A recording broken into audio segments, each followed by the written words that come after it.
My next guest is going to be taking on Luke Rockhold in a rematch at UFC 230. It is the former UFC middleweight champion Chris Weidman joining me here on the program. Chris, how are you? I'm doing great. How are you, man? Hanging out in Starbucks. I was just going to say, I appreciate the level of dedication that you went to make this interview happen. You are in a Starbucks right now because the lighting's better, which I very much appreciate. Yeah, no problem, man. You know, Skype video is very important, and I got to give you clear content. Can't play games.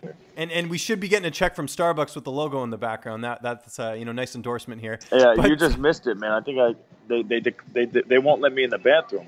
I asked for the bathroom, they won't let me in. So this could be big news. Wow.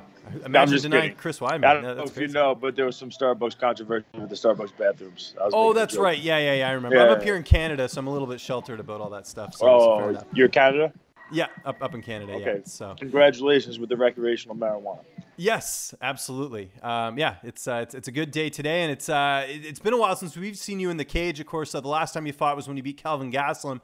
I know it's been documented, but for those who don't know, what were the injuries that have sort of kept you out of action this last year? Yeah, so I fought Kelvin in July of last year, July 22nd, and obviously I won the fight. But in the fight, I think in the first round I threw a punch and I dislocated my thumb and tore a ligament. And so on July 28th, right after that fight, I got a surgery where they took the tendon out of my wrist and used that to create a new ligament in the base of my thumb and to stabilize the joint. And until about, it was a terrible rehab process, resulting in that it actually didn't work. So it took until about January, February to start realizing that something's not working right with this thumb. It's not really, healing the way they thought it was going to be healing. Went and got X-rays and MRIs and realized that the blood supply to the bone, actually, it was from the actual hit, the concussive hit when I did Kelvin on the side of the head. I guess it was hurt enough to where it was such a concussive hit where the blood supply never came back. And so it wasn't really the surgeon's fault, or it wasn't like the surgery was bad. It just so happened that the blood supply was never going to come back to that spot from that concussive blow. So then I had to get follow-up surgery, I believe in March, where they had to the only option was to fuse the thumb itself, fuse the joint. And so then they took my hip bone out and used that to create stability in that and fuse the joint, and then threw a plate in there with some screws, and that's where we are. And thank God, I feel great. My grip is back, my punches, I'm good with everything. So you find out Kelvin Gastelum gets the title shot. What was your reaction to this? Because you just beat him in your last fight, and Whitaker's not even ready to return yet. Oh, I was definitely pissed off because speaking to the UFC and the matchmakers, my management, I was pretty much led to believe that I had a chance of getting the title shot against Whitaker. And then when I was at UFC International Fight Week, Mick Maynard called me. He's a good guy, and he just let me know that I wasn't going to be able to get it, and it was based on my injury and not knowing when I was going to be able to come back, my timetable. And I was trying to argue for that I'd be able to come back and they don't have to worry about anything and blah blah. And they made the decision that they were going to have Kelvin and Whitaker fight on the Ultimate Fighter show. At that time, though, they weren't. It was supposed to be a fight that was set way earlier. So probably right around the same time I'm going to be fighting Luke was when it was set up for that fight to happen. And then obviously Whitaker got injured, and now we don't know. It's I don't think there's a date set for their fight yet. So I was definitely a little bothered, but I'm not entitled to think that I deserve it, and I don't want to be that guy. I went out there and I finished Kelvin Gastelum my last fight, but he went out and won 2 more fights after that when I was injured in Stadland. He went out and beat Bisping, and who else did he beat? Bisping pretty much right after my fight, and Chakra, split decision. And so he did his thing. He was more active. I was out, so it's all good. Okay, and now you're taking on Rockhold in a rematch. Now, I spoke to Luke a couple weeks ago, and he said that he initially asked for this fight to be at light heavyweight, and he said you turned it down. What's the story there? What happened? That's funny because that's the first time I'm hearing that. I never got an option for 205. No one's ever. That was never a thing. That was even something that was not an option for me. Never knew it was. Would you have taken it though at 205 though had that been presented? The thing is this: Luke is coming off a knockout loss. I'm coming off a finish, so I'm right there to be fighting the middleweight title. Him, he needs maybe a couple to really get that spot to be able to fight for the middleweight belt. So 205 seems like way more of a better option for him. It gives him a quicker shot at a title up there. For me, I still have high hopes of getting my title at middleweight. I beat Luke, and I'm fighting for the championship. There's no questions about it. So 205, as much as I would love not to be cutting weight, and I'm definitely I would be not the biggest 205 pounder. I'd probably be on the smaller side, but I'd be able to handle my own just fine up there. I would have no problem fighting him at 205. Okay.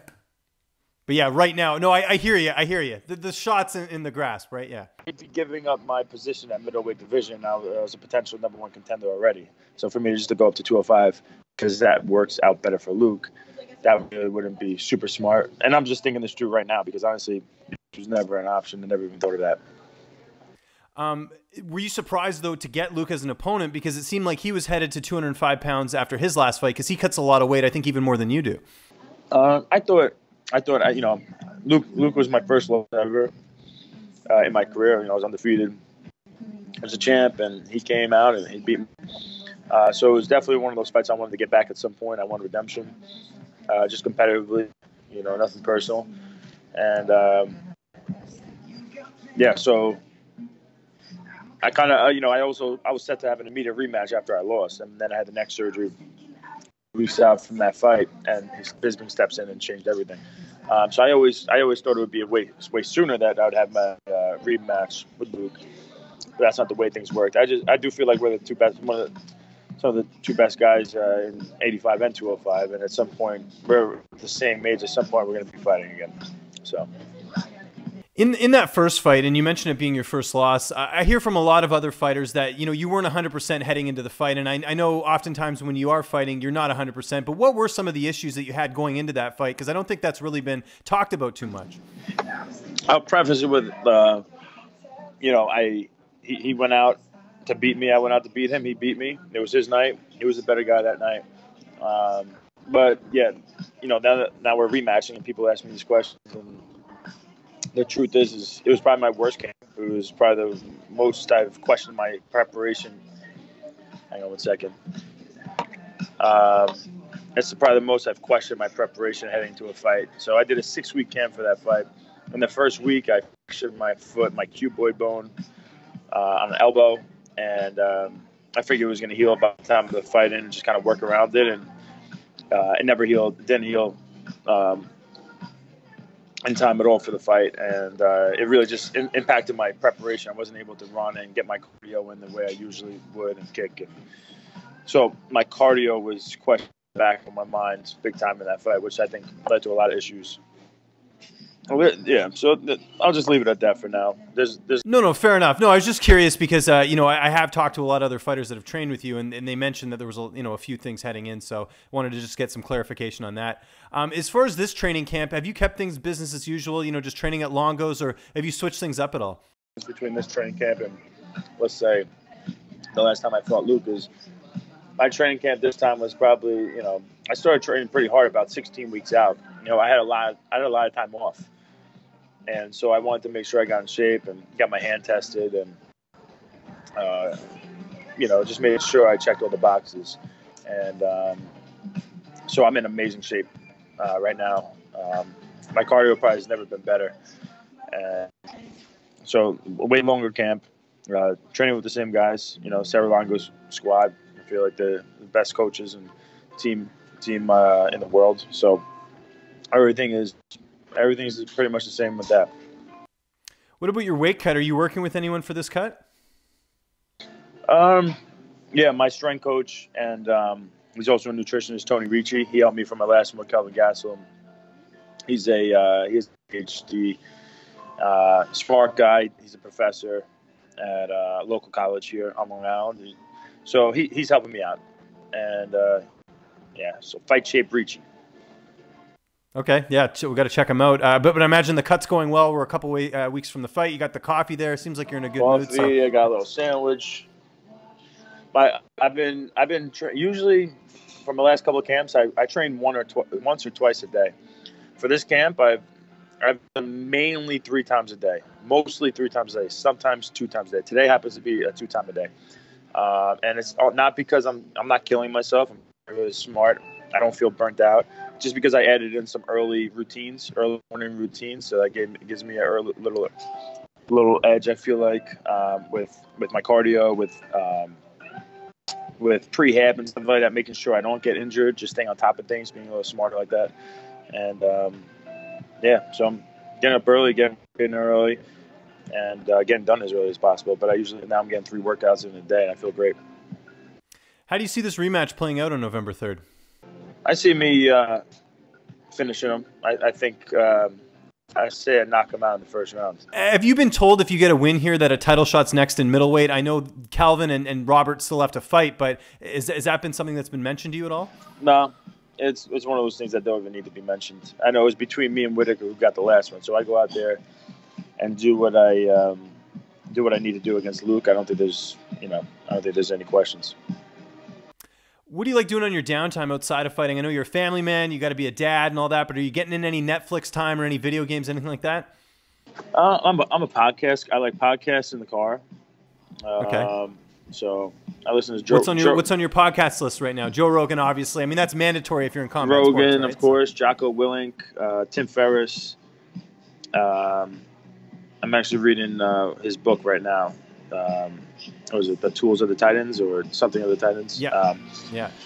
Oh, he's great. Yeah, he's unbelievable. Super smart guy. I actually want to reach out to him. I was just listening to his podcast. Why don't you got to get on his podcast, man. I think that would be awesome. Yeah, I'm telling you, that guy. I want him as a mentor. I want to just be if I could get that guy, just be able to ask him questions on life and just experiences. He's unbelievable. He's an experimenter. He's a master at figuring out problems. And so, I mean, he's the type of guy that you want to be friends with. So if I could somehow become friends with him, that would be sick. That would be awesome. What else? Oh, and then I've been playing, and in my meantime, I've been playing a little Madden with some of my high school buddies. We're gambling it up a little bit, going back and forth. You know, it's a lot of my friends from high school. The only reason why we're still hanging out and still talking is really because of video games. That's how we really still stay in touch. So. Last question before I let you go. You got a new manager now in Jim Walter. How did that all come together, working with Stipe Miosic's manager? Jim manages a lot of really top-level talent. Yeah, no, Jim Walter's he's been awesome, man. I feel like I've been at the best of luck with management in my MMA career, and I'm really excited about being with Jim Walter. He's been doing a great job. He's not a BSer. He's not a liar. He tells it how it is, and it's been nothing but great. I'm really excited about the future, and I feel like I found my home as far as management, for my entirety. And we're looking forward to this fight, man. November 3rd, UFC 230. Chris, I can't thank you enough for the time, especially going all the way to a Starbucks to do this. Just remind people where they can find you on social media, and if you have any sponsors or thank yous, the floor is yours, man. Chris Weidman, Chris, Weidman, Weidman, on all my social media platforms. I think that's all I got. What else did you say? Oh, thanks. Oh, just if you have any thank yous or anything. I don't know. Yeah, all my sponsors, anybody who's helping me out, any of all my fans and supporters out there, I really appreciate it. And it's been over 400 days the UFC just posted the other day that I've been since I fought my last fight. And so I'm excited to get back out there and show everybody who the best middleweight in the world is.